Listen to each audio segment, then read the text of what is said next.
Bonjour et merci de nous retrouver pour La Foi prise au mot, votre rendez-vous de formation chrétienne. Cette semaine, je vous propose une émission de la série Figures, car nous allons fêter une belle figure du christianisme français qui connut une influence universelle, Saint Vincent de Paul. Il y a 400 ans, en plein mois de janvier 1617, Vincent de Paul fut appelé au chevet d'un vieillard mourant dans le petit village de Gannes, aujourd'hui dans l'Oise. La rencontre est rude, bouleversante, et le jeune abbé reçoit comme une gifle la pauvreté matérielle et spirituelle.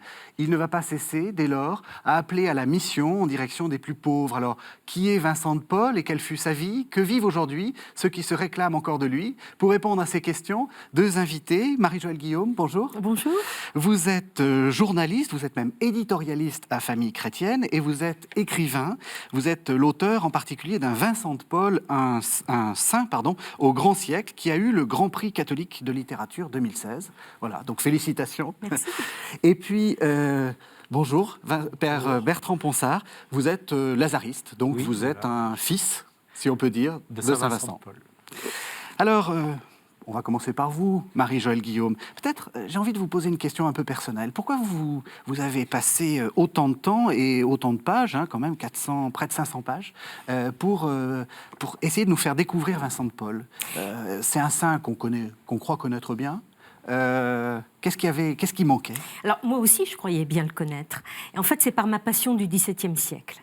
Je l'ai rencontré, en quelque sorte, en travaillant pour un livre précédent, autour de l'hôtel de Rambouillet, la marquise de Rambouillet. C'est la même époque. Et j'ai découvert à quel point il était lié aux grandes figures de son siècle et finalement à tout ce que son siècle a connu comme difficulté, comme problème et aussi comme passion et comme gloire. Et je me suis dit, mais c'est quand même... Je dois sortir de mes petites idées de mon enfance, finalement. Comme tout le monde, j'avais la figure de l'apôtre des Galériens, celui des enfants trouvés, etc. Mais Vincent, c'est infiniment plus. Et c'est une figure immense, aussi bien pour l'Église que pour la France d'ailleurs, et finalement pour l'universel. Je sais bien que le Père Ponsard va me dire, il est de tout. C'est vrai, étant déclaré saint, et maintenant ayant des fils partout, et des filles, il appartient à l'univers entier. Mais pour moi, c'est ça, voilà. Et j'ai voulu faire un livre d'histoire, d'ailleurs je me suis plongée dans sa correspondance. Tout ce qui nous reste, les quelques 3000 lettres, le 10e à peine qui nous reste de sa correspondance. Et j'ai trouvé ça absolument passionnant. Et ses rapports avec son siècle sont passionnants. Vous êtes d'accord, Père Bertrand Ponsard? C'est pas un saint de vitrail, Saint Vincent de Paul? Non, c'est pas un saint de vitrail, non, vraiment pas. Saint Vincent de Paul, parce que parfois on a des images. Monsieur Vincent. Voilà, Monsieur Vincent, et puis il y a le tableau. Alors le tableau qui montre un homme qui a un sourire absolument extraordinaire et avec l'œil pétillant, pas seulement d'intelligence, mais de bonté. Et en même temps, Saint Vincent de Paul a été jeune d'abord. Donc il est allé à cheval, il est allé un peu partout en France. Je veux dire, c'est un homme qui a voyagé, qui bougeait, rien d'un saint de vitrail. Et puis en même temps, je me disais, pour les 3000 lettres, j'entendais parler, j'étais en train de me dire, voilà, c'est ce qu'il reste, oui, mais c'est peut-être parce qu'il y avait aussi des lettres qui étaient parfois des lettres de circulaires. Il envoyait parfois la même lettre à plusieurs maisons. Ah oui, mais voilà. s'il ne reste que ça, c'est parce qu'il y a eu le sac de Saint-Lazare à la Révolution. Le 13 juillet 89, le prieuré de Saint-Lazare, dont on aura peut-être l'occasion de parler, parce qu'à partir de 1632, ça va être le lieu qui permettra l'explosion de toutes les activités vincentiennes. Le 13 juillet 1789, il y a l'assaut, tout est brûlé, on passe les documents par les fenêtres, et c'est pour ça que les quelques 30 000 lettres qu'il avait écrites et reçues, ont pour la plupart disparu. Parce que toute sa direction spirituelle, mais aussi sa direction matérielle, c'est un véritable directeur des ressources humaines pour l'époque, passait aussi par son courrier. Et on pourrait même dire une sorte de ministre de la solidarité. Absolument. Parce que lorsqu'il est en train d'aider, pendant la guerre de 30 ans, il est en train d'aider sur l'Est de la France, et peut-être aussi le Nord, je ne me rends pas bien compte. Oui, à la fois la Picardie, la Champagne et l'Île-de-France, en fait. Et en fait, il propose à la fois, j'allais dire, le soutien matériel, de quoi semer parfois, mais aussi le matériel pour pouvoir ressemer, parce que ce n'est pas tout de donner à manger aux gens en leur donnant déjà des grains, mais ils vont se relever eux-mêmes. Moi, je pense exactement, mais la Père, pour moi, c'est une chose que j'ai découverte aussi, il est contre l'assistanat. Il veut vraiment que les gens se prennent en main, et il a un sens extrêmement concret de la manière dont on peut se prendre en main. Oui, et vous êtes en train de livrer une des clés de l'émission, c'est-à-dire qu'on allie dans la spiritualité vincentienne le secours matériel et le secours spirituel. Oui, puis il y a vraiment dans cette prise en main, ce n'était pas facile en plus. Parce que je pense qu'aujourd'hui, on voit les choses comme si ça allait de soi. Il faut quand même se rendre compte que parfois, certains confrères sont partis avec de l'argent ou du matériel ou de quoi faire pour aider les gens. Et parfois, ils risquaient d'être attaqués en chemin. Enfin, les choses n'étaient pas simples. Hein. Et les deux sont c'est la liés. fameuse histoire du frère Renard, enfin qu'on l'appelait Renard, parce qu'il était tellement, je dirais, rusé pour ne pas tomber, alors qu'il allait apporter des secours en Lorraine, hein, la Lorraine qui était vraiment la proie de la guerre, c'était épouvantable. Et il arrivait, dans les pires circonstances, à acheminer la bourse avec quelquefois beaucoup d'argent, jusque sur les provinces. Alors là, on est allé très vite. On est presque à la fin de la vie de Vincent de Paul. On va revenir. Est-ce que vous pouvez nous expliquer un peu d'où vient ce Vincent de Paul et quelles sont les premières années de sa vie? Alors, vous avez montré son portrait tout à l'heure. Oui, c'est un des seuls portraits qui livre. sont restés et qui sont de la dernière année de sa vie. Et c'est frappant de voir, à travers son visage, sa bonté, etc., son manteau en galoche, qu'il est resté le paysan de Gascogne, des Landes de Gascogne, puisqu'il est né à quelques kilomètres de Dax, dans un village qui s'appelle aujourd'hui Saint-Vincent-de-Paul, qui à l'époque s'appelait Pouille, P-O-U-Y. Et son père était laboureur, moins pauvre que ce que Vincent a tenu à dire. Il disait toujours fils d'un pauvre porcher. Par humilité, son père avait aussi des vaches, des moutons, et il labourait aussi. Il était à la fois laboureur et éleveur. Sa mère, milieu mi-rural, mi-le monde de la robe, puisqu'elle avait des frères et des neveux, juges ou avocats à Dax et à Bordeaux. Il a une enfance, ils sont 6 enfants, il apparaît assez vite comme avec une grande précocité intellectuelle et le père décide de lui faire des études avec l'idée qu'il entre dans l'église. Alors on a pu dire il y a de l'arrivisme, soit personnel, soit familial. Il faut quand même voir que quand il est né en 1681, on était encore en plein dans les guerres de religion. En 1581, voilà. pardon. En 1581, on était encore en plein dans les guerres de religion. Autrement dit, c'était plutôt courageux pour son père. En 1593, au moment où Henri IV est monté sur le trône de France, il vient d'abjurer, mais enfin, il n'y a pas encore la paix véritable dans le royaume, puisque l'édit de Nantes date de 1598. C'est quand même courageux pour son père de se dire il va servir l'Église. Bon, voilà. C'était une famille catholique, profondément. Il a eu certainement une enfance avec de la dévotion, mais comme dans toutes les familles, ne tombons pas dans une hagiographie exagérée. Donc ensuite, il va au collège de Dax, il est répétiteur des enfants d'un certain monsieur de Comet, qui est un parent éloigné de la famille et qui l'héberge en même temps. Il fait preuve d'un bon charisme d'éducateur qu'on retrouvera plus tard. Il s'embarque ensuite dans des études de théologie qu'il mènera à l'université de Toulouse, avec un petit détour par Saragosse, l'université de Saragosse pendant quelques mois. C'est au milieu de ses études, il va être bachelier en théologie en 1604, c'est au milieu de ses études qu'il est ordonné prêtre en 1600. Alors, il a 19 ans et demi, il est trop jeune. Donc, au XXe siècle, il y a eu toute une polémique pour expliquer que sans doute il y avait un arrivisme excessif. Bon, ce qui n'est un anachronisme à mes yeux, puisque à l'époque, que ce soit pour se marier ou pour entrer dans les ordres, c'était la famille qui décidait. C'était pas le jeune cadet de Gascogne, comme on a pu le dire. Mais il va quand même mener, pendant une première partie de sa vie, enfin pendant sa jeunesse, une vie un peu mondaine quand même. Alors, un peu mondaine, il faut s'entendre. Il a été régent de collège pendant qu'il faisait ses études à Toulouse, pour des raisons matérielles, parce qu'il fallait qu'il puisse... son père ne pouvait pas l'entretenir suffisamment. Et il a tellement bien réussi qu'effectivement, on sent à quelques éléments que, ça lui montait peut-être un tout petit peu à la tête. D'autant qu'on lui avait même promis un évêché, enfin, la sortie de...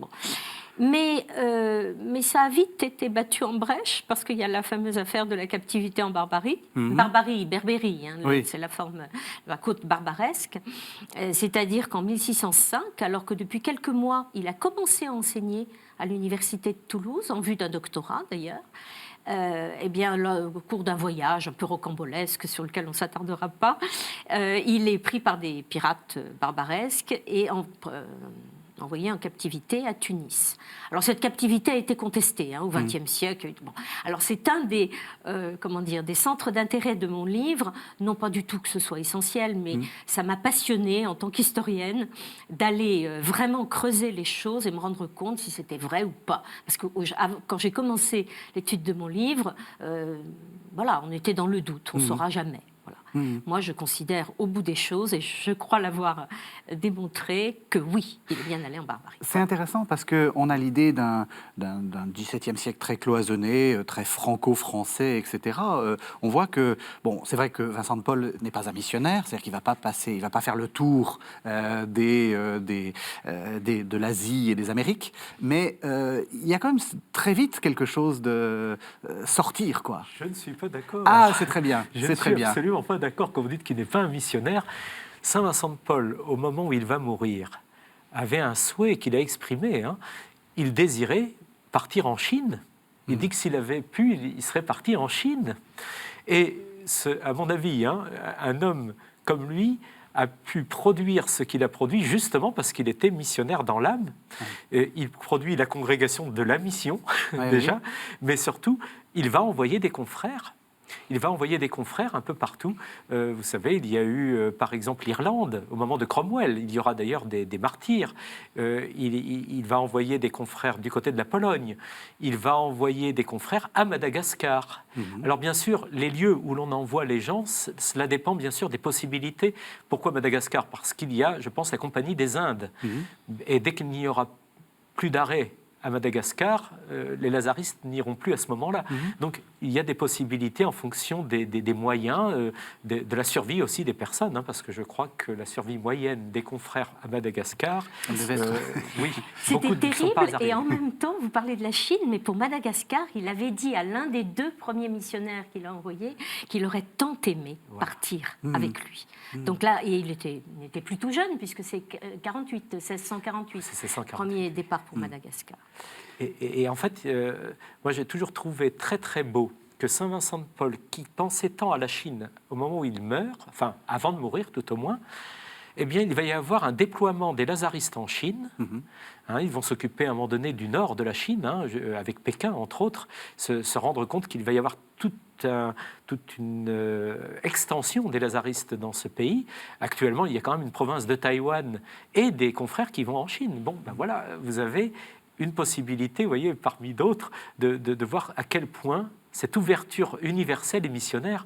Non, Saint Vincent de Paul est un homme missionnaire dans l'âme, parce que finalement, tout ce qu'il vit, il ne me suffit pas d'aimer Dieu si mon prochain ne l'aime. C'est bien ça qui le travaille profondément, et ce qu'il souhaite d'ailleurs que cela nous travaille aussi, nous, profondément, surtout pour les lazaristes, j'allais dire, mais je pense que pour tous les chrétiens, enfin, c'est ça son idée, il faut qu'il y ait le feu de Jésus-Christ. Alors, j'ai dit qu'on fête un anniversaire. Pourquoi est-ce qu'on fête 1617 ? Qu'est-ce qui se passe ? Alors, il y a eu un double événement, le premier étant celui dont on va surtout parler, je crois, ensemble là, qui est celui de Folleville. J'étais dans la captivité, je vais vite sur la suite, parce que c'est la suite quand même qui prépare l'événement de 1617. Quand il revient, il passe un temps à Rome, avec le vice-légat d'Avignon, qui repart pour Rome, et chez qui il s'est trouvé au moment de son retour de Barbarie. Et à Rome, il fait connaissance avec l'hôpital Fate Bene Fratelli, sur l'île du Tibre, qui est tenu par les frères de Saint-Jean de Dieu, qui, pour l'époque, font quelque chose de très original, c'est qu'ils prétendent soigner toute la personne, et pas seulement la maladie. Et là, il les fréquente. Au retour à Paris, quand il va devenir en 1610 aumônier de la reine Margot, la reine Margot vient de fonder, quelques années plus tôt, sur les bords de Seine, l'hôpital de la Charité, et elle l'a confié aux frères de Saint-Jean de Dieu. Il y a un petit doigt de la Providence, là, parce que, étant aumônier de la reine Margot, il se rend tous les jours à l'hôpital des frères de Saint-Jean de Dieu sur les bords de Seine, et il approfondit son regard sur les pauvres. Mais surtout, à la même époque, il fait la connaissance de Bérulle. Et Bérulle, c'est capital même pour comprendre 1617. Donc Pierre de Bérulle. Pierre de Bérulle. De l'oratoire. Voilà, le futur cardinal de Bérulle. Il sera cardinal en 1627, il meurt en 1629. Donc cardinal, c'est tout à la fin. Mais en 1604, il a amené les carmélites en France avec sa cousine, Madame Macquarie. Et en 1611, il va fonder l'oratoire. Il a rencontré Vincent en 1609. Et il devient son directeur spirituel pendant 8 ans. Et ça, c'est très important pour comprendre le double événement de 1617, parce que la spiritualité de Pierre de Bérulle est centrée sur le Christ incarné, la vénération de Jésus dans l'hostie, le sens très spirituel de la Sainte Trinité. Ça explique que Vincent ne s'occupera pas des pauvres seulement matériellement. Il y a déjà ce regard spirituel, cette contemplation qui va être très importante. Alors, je vous coupe, c'est important parce que, est-ce que vous diriez que, justement, Vincent de Paul est un mystique? Pierre de Bérulle, c'est un mystique. Il y a quelque chose de très profondément mystique. Mais avant de répondre à votre question, il y a un autre homme aussi très, très important qui va prendre en quelque sorte, entre guillemets d'ailleurs, parce que ce n'est pas tout à fait vrai ce que je vais dire. Il y a Monsieur Duval qui va aider Vincent. Alors, Pierre de Bérulle donne justement à Saint Vincent de Paul tout un fond effectivement spirituel extrêmement important, à tel point d'ailleurs qu'il y avait un lazariste, Monsieur Dodin, qui avait relevé le vocabulaire bérullien de Saint Vincent de Paul, pour dire, regardez, telle et telle expression, c'est la même que celle de Monsieur de Bérulle. Ouais. Et puis, vous avez Monsieur Duval qui, lui, va pousser concrètement Saint Vincent de Paul à fonder. Parce qu'à un moment donné, il y aura peut-être un petit désaccord avec Bérulle, ou tout au moins Saint Vincent de Paul va devenir adulte, si j'ose dire, et on tue toujours un peu le père dans ces cas-là. Voilà, hein, peut-être. Et donc, pour répondre maintenant à votre question, parce que je n'oublie pas ce que vous nous dites, hein, il me semble qu'effectivement, Saint Vincent de Paul, c'est un spirituel concret. Oui, parce que c'est-à-dire qu'il est en train de rendre concret sa foi. Et en ce sens-là, on peut dire qu'effectivement, oui, je crois que tous les grands spirituels, regardez Sainte Thérèse de Jésus, donc Thérèse d'Avila, elle a construit combien de monastères? Et Dieu sait si au plan spirituel... Donc je pense que là, il y a vraiment... Donc il n'y a pas contradiction de dire de quelqu'un qui est en train de construire quelque chose de très concret, est en réalité quelqu'un d'extrêmement spirituel et véritablement profond. Alors, il a une mystique, oui, je pense que c'est la mystique de la charité, de la mystique de l'amour, à la suite du Christ, évangélisateur des pauvres. Donc, il y a quand même bien une mystique, mais pas une mystique évaporée. Voilà, c'est peut-être ça. Enfin, je sais pas si... Bérulle n'était pas évaporé non plus. Mais je suis tout à fait je suis totalement d'accord avec vous. Alors, il faut se dire aussi que pendant cette période, il va y avoir une grave crise de la foi. Et c'est important aussi parce que Bérulle l'envoie en 1612 devenir curé de paroisse à Clichy. Ça ne durera pas très longtemps parce qu'ils vont l'en arracher pour l'envoyer chez monsieur et madame de Gondi pour devenir le futur précepteur de leurs enfants.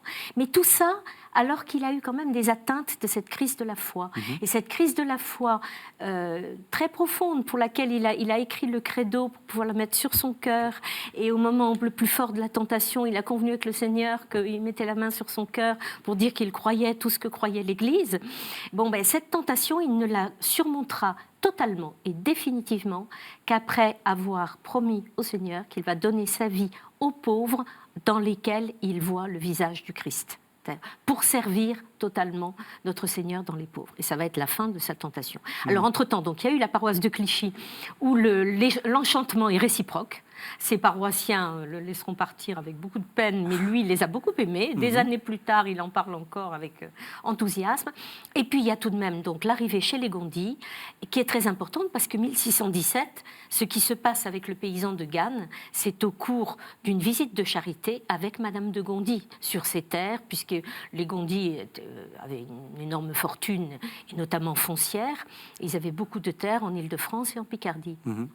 Donc là, il se trouve en Picardie, et c'est là que cette rencontre va être décisive. Alors, un mot sur les Gondi. Donc, lui est général des galères du roi. C'est d'ailleurs sur la suggestion de Philippe-Emmanuel de Gondi que Louis XIII créera en 1619, il crée le poste pour Vincent d'aumônier général des galères du roi, mais enfin, on n'en est pas encore là.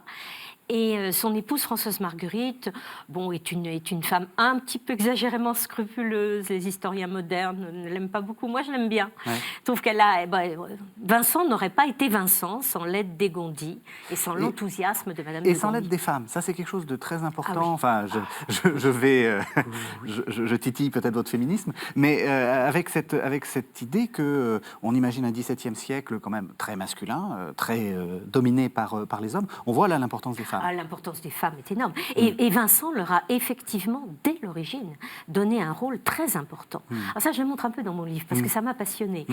Ça m'a passionnée, et c'est pas indifférent de voir que c'est avec Madame de Gondi qu'effectivement, il vit cette première expérience à Folleville. Vous opinez?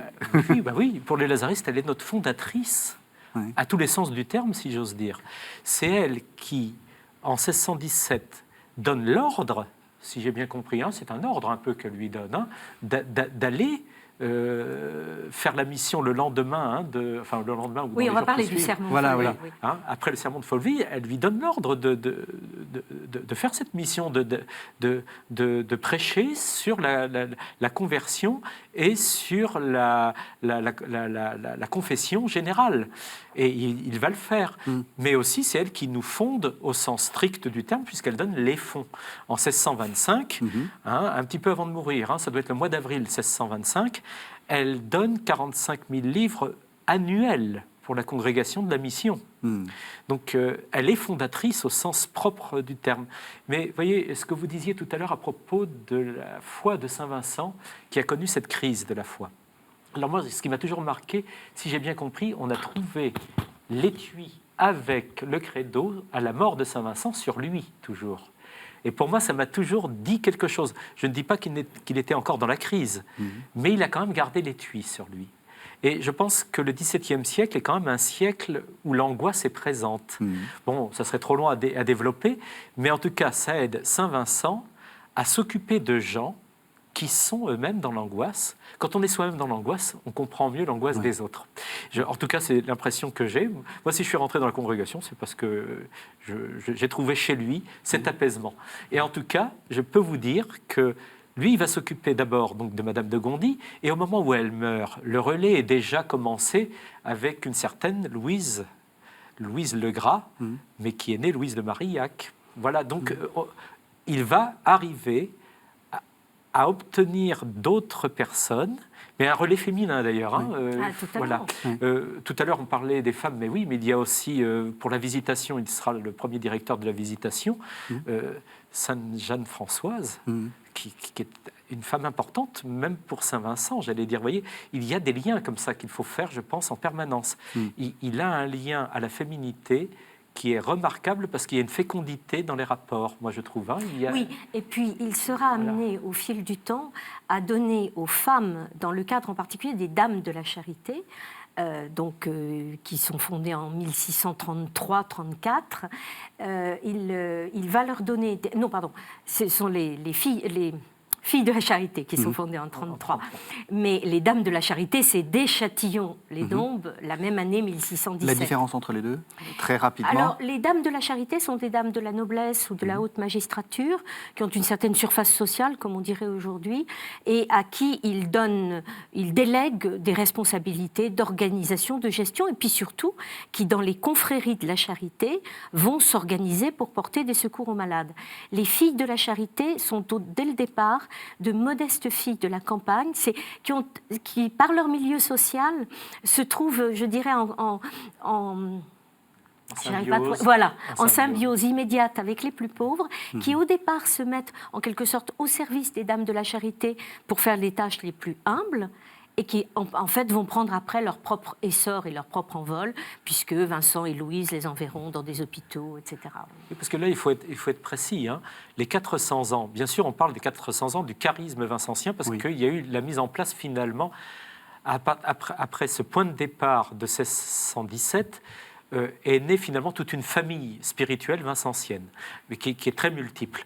Mais, au point de départ, ce que nous fêtons quand même cette année, c'est les 400 ans des confréries de la Charité.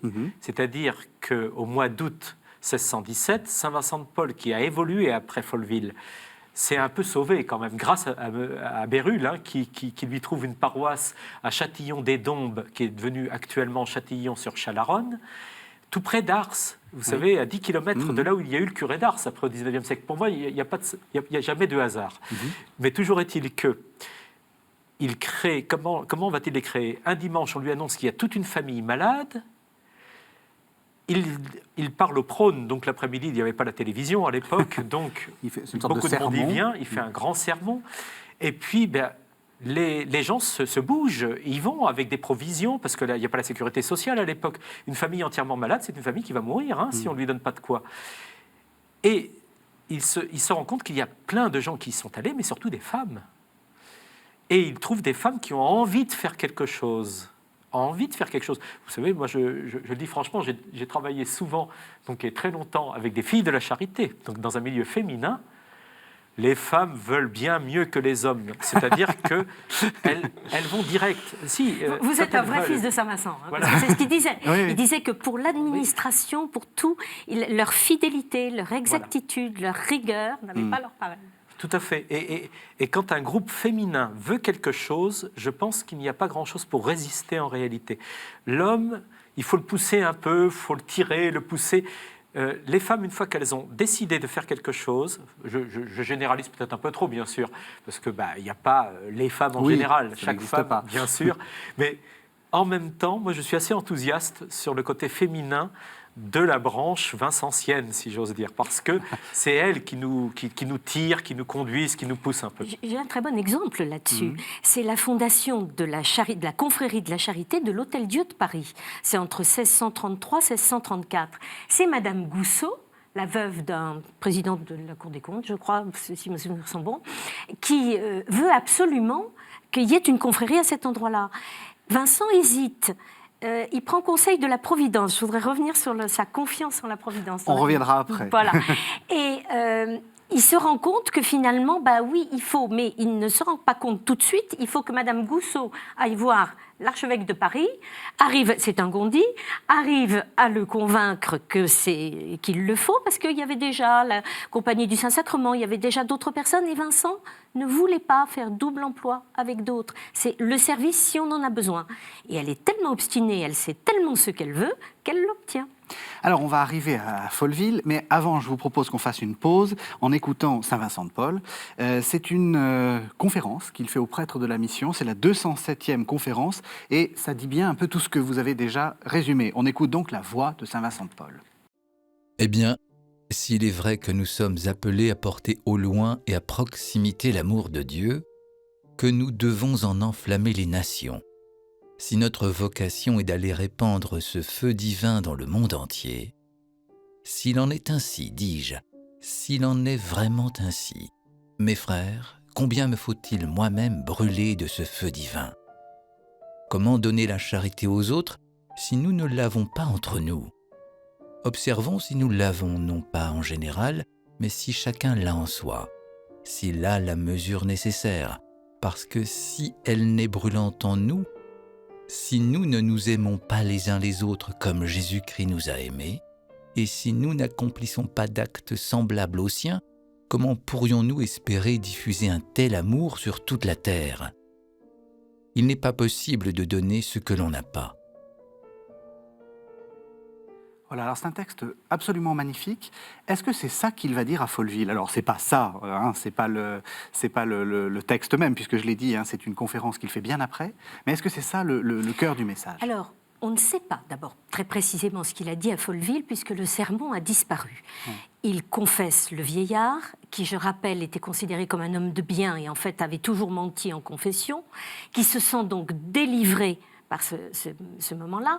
Et il y a manifestement chez Vincent l'idée que l'amour de Dieu a voulu qu'il soit là au bon moment.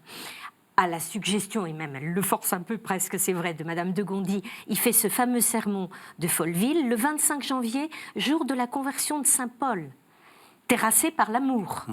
Donc on peut penser qu'effectivement, le paysan de Gannes, terrassé par l'amour, Saint Paul aussi, ça a été au cœur de son homélie. Mais surtout, dans son sermon de Folleville, il prêche pour les confessions générales, c'est-à-dire revoir toute sa vie à la lumière de l'amour de Dieu. Et les gens se précipitent dans les jours qui suivent. On est obligé de faire appel aux jésuites d'Amiens pour venir aider à confesser. Bon. Et à partir de là, il y a aussi une conversation très importante avec Madame de Gondi, qui lui dit que trop souvent, en confession, en tout cas elle, ça lui était arrivé, le confesseur ne savait pas les paroles au moment de lui donner l'absolution.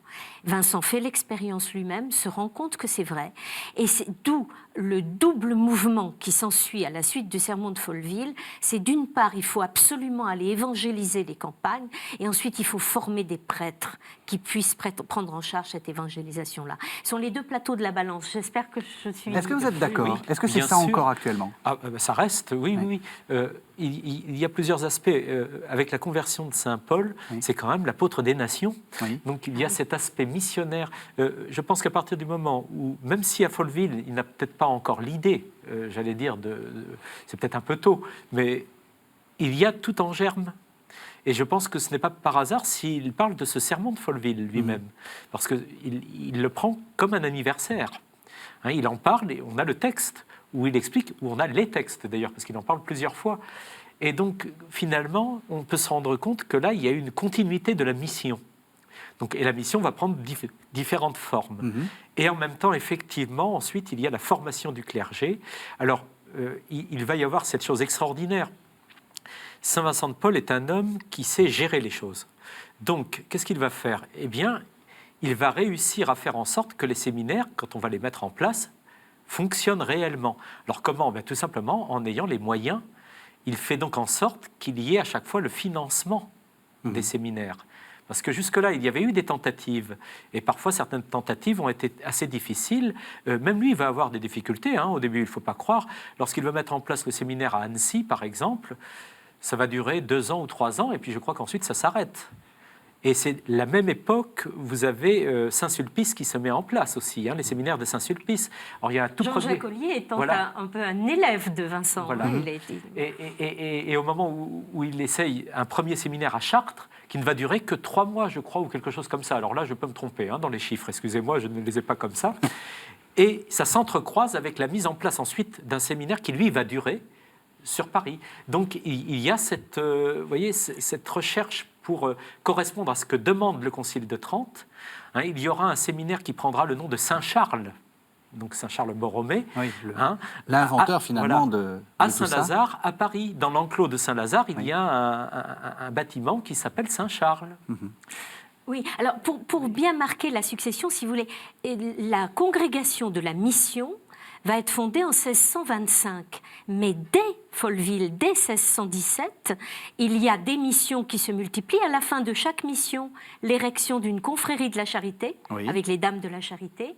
Et Vincent, c'est ce à quoi, Père, vous faisiez allusion, effectivement, dans plusieurs textes, dira que l'origine, c'est 1617, c'est Folleville. Il considérera toujours que le véritable anniversaire, c'est celui-là, et pas 1625, quelques années plus tard, où il y a au fond la fondation officielle. D'accord. Et puis, 1632, l'arrivée au prieuré de Saint-Lazare, il s'est fait prier pour l'accepter, c'était un don, il trouvait que c'était quelque chose de beaucoup trop énorme pour les humbles prêtres qu'ils étaient, mais c'est à partir de là que les séminaires, que les retraites pour ordinants, que la fameuse conférence des mardis réunissant des prêtres qui ont été ordonnés, qui avaient suivi des retraites d'ordinants à Saint-Lazare, la fameuse conférence des mardis va être fondée en 1633 et que pendant des années, des prêtres et de futurs évêques vont y être formés. Continuons avec la chronologie, comme ça, j'allais dire, on s'en débarrasse, mais c'est pour que ça permette Oui, un peu bien sûr. d'avoir des jalons. Donc, 1633, Fille de la Charité. Après, il y a les enfants trouvés.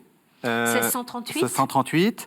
Et puis, alors presque à la fin de la vie de Vincent de Paul, la Salpêtrière, qui est une sorte Oui, de... alors attendez, avant, il y a toute la période. Oui. On est quand même dans la guerre de 30 ans. La France entre dans ce qu'on appelle la guerre ouverte, c'est-à-dire entrant directement, et du coup, le territoire est envahi à partir de 1635. Oui. Et dès 1637, en Lorraine, puis en Picardie, en Champagne, en Île-de-France, les Vincentiens vont être envoyés. Et puis aussi, après, des filles de la Charité. Donc ça, c'est une part immense de l'œuvre de Vincent parce qu'il est considéré comme le bienfaiteur. Le gouverneur de Saint-Quentin l'appellera le père de la patrie à l'époque de la régence d'Anne d'Autriche, sur la fin de la alors pour le coup de la Fronde, c'est pareil aussi, la période de la Fronde 1648-1653. Oui, qui est, Vincent prend la tête des rappelons-le, secours. une sorte de guerre civile en réalité. Là, c'est la guerre civile, Et la donc, Fronde, et donc, oui, tout à et fait. donc Tout à fait. une époque Donc, terrible que ce soit les pour les invasions campagnes aussi. extérieures ou que ce soit la guerre civile que représente la Fronde, Vincent et les siens sont extrêmement présents. Donc c'est très important. Alors vous disiez la Salpêtrière, le fameux hôpital général. C'est plus ambigu que ça, parce que l'hôpital général, finalement, il ne le cautionnera Oui. pas.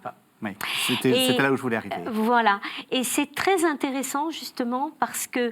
Alors, il y avait à la fois la Compagnie du Saint-Sacrement, on n'a pas le temps d'en parler, mais c'était des laïcs et des prêtres aussi très, très engagés de l'époque. Il y a les Dames de la Charité, qui voulaient beaucoup ce projet, faire venir des pauvres et puis s'en occuper. Seulement, c'est devenu, par l'ampleur du projet lui-même et par le fait qu'il y avait des projets dans ce sens depuis longtemps, un projet d'enfermement des pauvres. C'est-à-dire qu'il s'agissait certes de les protéger, de les nourrir, mais de leur ôter toute liberté et surtout de les empêcher de nuire. Ce qui était un projet d'ordre public tout à fait défendable en tant que tel, mais ce n'était pas la ligne de Vincent. Il avait d'ailleurs à échelle beaucoup plus humble, mais quelques années plus tôt, en 1653, puisque l'hôpital général, c'est 56-57. En 1653, à la suite d'un don, Vincent et Louise avaient fondé l'hôpital du Nom de Jésus. Beaucoup plus humble, puisque c'était une quarantaine de places, 20 pour des hommes, 20 pour des femmes, à parité, mais fondé sur le volontariat, avec une atmosphère chrétienne et une vie chrétienne à l'intérieur, mais tout à fait volontaire, et avec l'idée que des pauvres, là encore, tant qu'ils avaient des forces, puissent travailler, puissent faire quelque chose. Alors, c'est pas qu'on les faisait pas travailler à l'hôpital général, mais c'était vraiment une vision différente. C'est finalement Louis XIV qui le fonde. Dans l'édit de Louis XIV, il y a le fait que les lazaristes prennent en main, enfin la congrégation de la mission, je crois qu'on ne vous appelle pas encore lazariste à ce moment-là, je ne sais plus. Moi, je ne sais pas à partir de quand exactement. Mais qu'ils prennent en charge l'assistance spirituelle. Vincent s'interroge, interroge les siens. Mais il y a la mission de Madagascar, notamment, qui est une véritable hécatombe, parce qu'il y a les naufrages, parce qu'il y a le climat, parce que tout. Pas question de renoncer à Madagascar, pas question.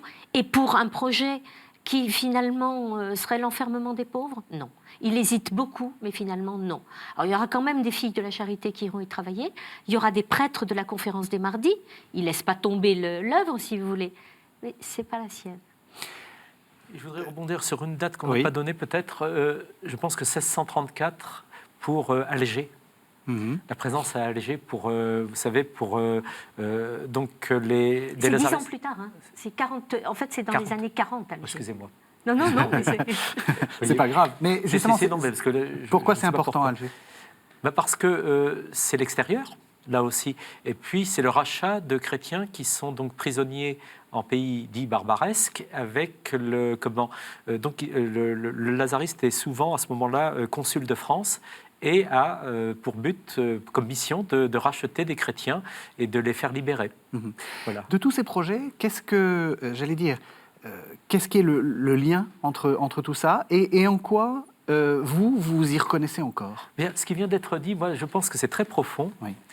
Saint Vincent de Paul avait comme projet, alors pour que chacun se tourne vers Dieu et connaisse Dieu et rencontre Dieu, le relèvement de chaque personne, pas uniquement des pauvres d'ailleurs je pense, mais bien sûr principalement des pauvres, mais pour tout être humain, ce que l'Église appellerait peut-être aujourd'hui, suite à ce que disait le pape Paul VI, le développement intégral de l'être humain, le développement intégral de l'homme, mais l'homme dans le sens de l'être humain. Voilà.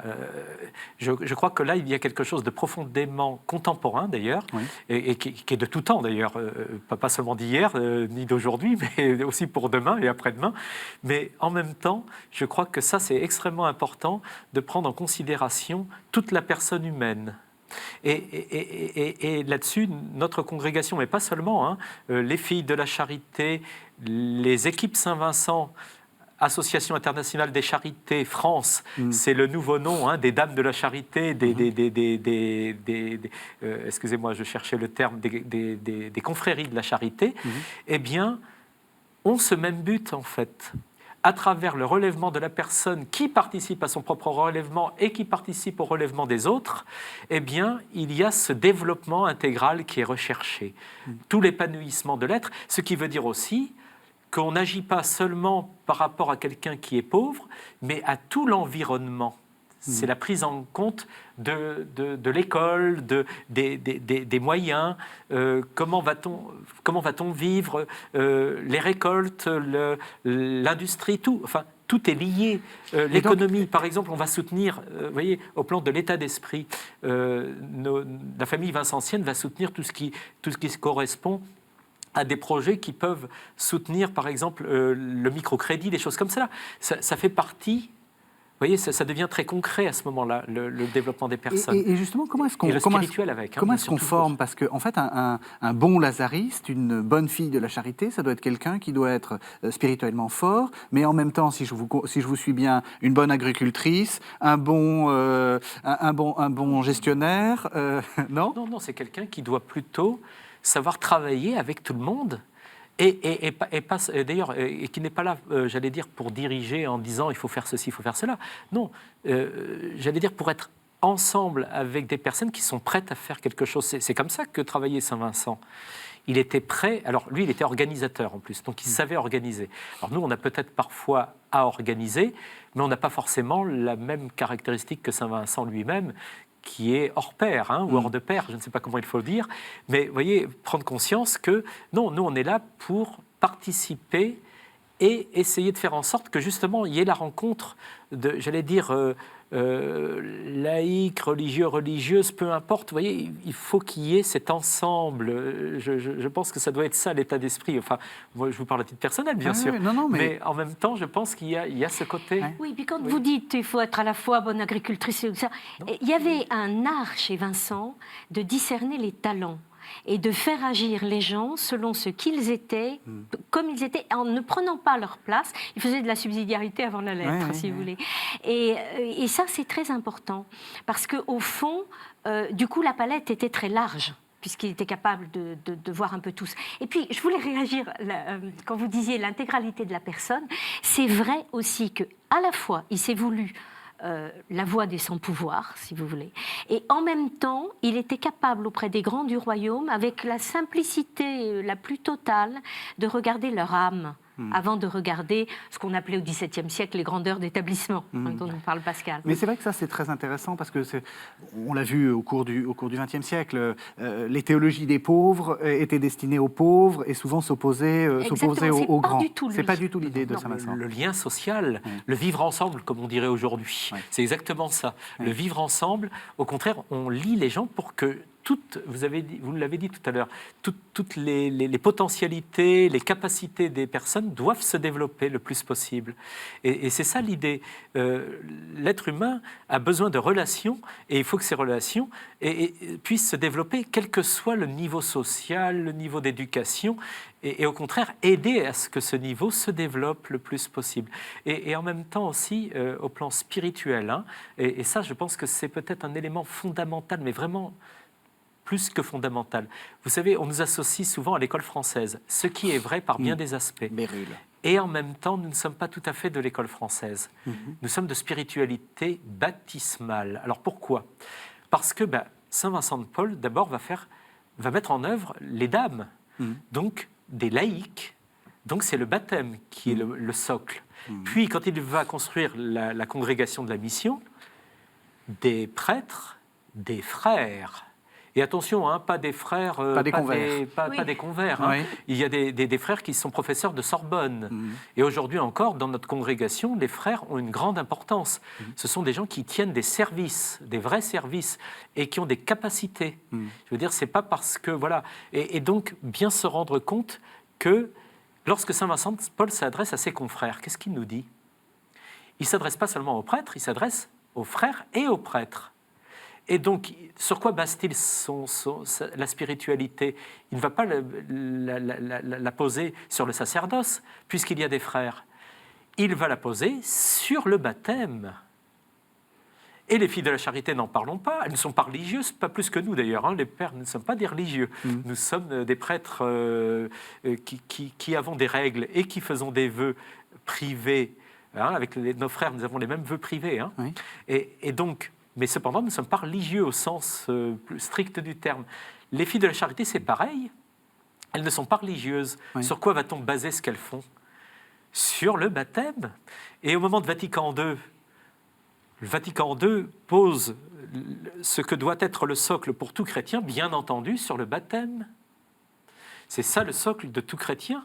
Et donc, vous comprendre que la spiritualité de Saint Vincent de Paul est baptismale et qu'elle se déploie justement de manière très très large dans le monde entier, mais avec toutes sortes de fondations qui finalement rejoignent aussi bien des religieux que des non-religieux, des prêtres, des frères, des femmes qui sont religieuses pour certaines congrégations et d'autres qui ne le sont pas, des laïcs. Voilà, nous sommes. Alors vous touillez le tout, peut-être, si j'ose dire, dans la grande marmite. Non, on reste distinct, parce que c'est pas n'importe quoi, justement. Mais en même temps, bien prendre conscience que le point fondamental, c'est le baptême. Nous sommes baptisés en Jésus-Christ. On arrive à la fin de l'émission, et donc on va arriver aussi à la fin de la vie de Vincent de Paul. Comment meurt-il ? Et où en est l'ensemble de ses œuvres au moment de sa mort? Alors, même s'il est mort assis sur son siège, je dirais que psychologiquement, moralement, spirituellement, il meurt debout. Jusqu'à la fin, il a suivi, alors justement, l'expansion partout à l'extérieur des frontières françaises de la mission. Il a continué à être en contact très étroit avec tous. Il meurt dans une absolue confiance en la Providence. Je n'ai pas pu insister là-dessus, mais c'est une des clés du personnage. Et d'ailleurs, quand on voit qu'il a fait tout ce qu'il a fait, nous n'avons évoqué qu'une petite partie, on n'avait pas le temps, sans avoir aucun plan d'évangélisation. Nous aimons beaucoup faire des plans, nous. Lui avait simplement la confiance en la Providence. Donc, il prenait le temps de savoir si la Providence était d'accord avec quelque chose. Après, il se lançait et il est mort dans ces dispositions-là, pleinement confiant. Et je voudrais dire que quand même, au moment de ses obsèques, où se trouvait à Saint-Germain-l'Auxerrois, on peut dire un peu tout le monde, aussi bien les sans-pouvoir que les grands du royaume, que tous. Le premier président du Parlement de Paris, Guillaume de Lamoignon, a dit « Toute la France a perdu en la mort de Monsieur Vincent ». Et je crois que c'est le signe que au moment où il meurt, il est déjà un peu la conscience française. Il est déjà un peu cette conscience morale, cette conscience spirituelle très profonde que lui a valu son contact avec les plus petits, mais aussi son ouverture à tous. Voilà, pour moi, c'est ça. Alors, conscience pas seulement française. Mais justement, je voulais en arriver là. C'est-à-dire, c'était un peu le début de cette émission, quand je disais c'est un saint très français, c'est très clair. Mais on a parlé de famille vincentienne. Est-ce que vous pouvez nous dire un peu justement ce que c'est et à quel point c'est international? Eh bien alors, vous avez donc les dames, les pères et frères, les filles de la charité, dont on a parlé. Et puis ensuite, il va y avoir beaucoup de fondations. Alors, une des plus belles, une des merveilles, j'allais dire, c'est la Société Saint-Vincent de Paul. Et ils sont 700 000 dans le monde aujourd'hui. Ce qu'on n'a pas dit sur les dames, 150 000 femmes dans le monde. Un mouvement exclusivement féminin, je ne sais pas si vous vous rendez compte, qui agit dans le monde entier. Là, pareil, pour la Société Saint-Vincent de Paul, 700 000 membres ou plus, je ne sais plus à combien les enfants. Donc par Ozanam, Fondé par Ozanam, voilà, qui va d'ailleurs fonder après avoir poussé en quelque sorte, ou tout au moins ayant un exemple extraordinaire, la bienheureuse sœur Rosalie rendue, dans le quartier Mouffetard au XIXe siècle. Et voilà des mouvements qui vont s'étendre. Bon, ça c'est la famille vincentienne, c'est-à-dire qu'on se reconnaît tous de Saint-Vincent de Paul. Alors, il y a les religieux de Saint-Vincent de Paul, il y a les fils de la charité, et il y a énormément de congrégations et de religieux qui se reconnaissent de Saint-Vincent de Paul, et parfois aussi d'autres congrégations fondées par d'autres personnes, bien sûr, mais qui ont, dans leur spiritualité, à un moment donné ou à un autre, quelque chose à partir de Saint-Vincent de Paul aussi, pas forcément uniquement de lui. Et donc, je trouve extraordinaire ce côté, voyez-vous, mondial. On est présent au Proche-Orient, on est présent en Amérique latine, bien sûr, aux États-Unis, enfin dans l'Amérique du Nord, on est présent en Asie, aux Indes, en Extrême-Orient, si j'ose dire. On ne dit plus l'Extrême-Orient aujourd'hui, mais l'Asie du Sud-Est, la Chine, Taïwan. Voilà, il y a une présence, j'allais dire, un peu partout. Et en même temps, ça reste très modeste parfois. Et en même temps, ça porte, j'allais dire, ce sourire de Monsieur Vincent auprès des plus pauvres. C'est comme ça que je le dirais. Mais... Ah ben c'est, et ben voilà, et ben justement pour retrouver le sourire de Monsieur Vincent, si j'ose dire, votre livre, Marie-Joëlle Guillaume, je vais le remontrer, voilà. Donc Vincent de Paul, un saint au grand siècle, qui a obtenu le Grand Prix de littérature catholique. Félicitations. Voilà, c'est aux éditions, je l'ai peut-être pas dit, c'est aux éditions Perrin. Et puis, vous nous avez, Père, proposé un livre, alors plus ancien. Plus ancien, peut-être pas forcément facile à trouver, mais on le trouve sur des sites qu'on ne nommera pas. Oui. C'est Saint-Vincent de Paul, maître spirituel. Voilà, c'est la numéro collection. 21. Voilà. En sachant que donc, là, M. Dodin, dans ce livre-là, donne à l'époque tout ce qu'il y avait, y compris les doutes sur, sur la présence en barbarie, mais il ne prend pas parti dans ce livre-là. C'est-à-dire qu'il donne les éléments pour et les éléments défavorables. Voilà, en sachant que lui-même avait fait une thèse de Monsieur de Paul à Saint-Vincent de Paul, oui. Où il avait une thèse un peu contraire à la vôtre, madame. Oui, mais j'ai progressé, voilà, moi, depuis. Vous avez progressé depuis. Cela dit, ce livre est une petite merveille au plan spirituel, le livre d'André Dodin. Et donc voilà, donc ça c'est pour découvrir la figure spirituelle, et puis pour avoir les derniers, j'allais dire les derniers éléments de l'enquête, n'est-ce pas, Marie-Joëlle Guillaume. Un mot très rapide, parce qu'on est vraiment à la fin de l'émission, pour peut-être conseiller un site, www.femmevin.org. On n'a pas le temps de dire toutes les célébrations pour ce 400e. Alors, Femmevin, c'est-à-dire pour famille vincentienne. Voilà. F-A-M-V-I-N. Voilà. Donc, on regarde, il y a des fêtes partout. Oui, voilà. Il y a beaucoup de choses. Et puis, en ce moment où nous sommes dans la joie des 400 ans, s'unir à nous en allant regarder sur Femmevin. Mais absolument, voilà. et aussi s'associer à tous les événements dont beaucoup appellent aussi à la charité, dans le sens où c'est pas simplement des fêtes, mais c'est aussi pour soutenir les plus pauvres. Voilà, il y a quand même beaucoup de choses autour de Châtillon-les-Dombes oui. dans l'année, notamment au cours de l'été, mais enfin il y a vraiment un jubilé avec pèlerinage, avec... Donc c'est une bonne idée d'aller se promener à Châtillon-les-Dombes, c'est une région tout à fait magnifique. Oui, on peut même faire le voyage à pied entre Châtillon et Ars. Des gens le font. Voilà, merci à tous les deux. Merci de nous avoir suivis. Vous pouvez retrouver cette émission sur www.ktotv.com. Merci à tous, à la semaine prochaine.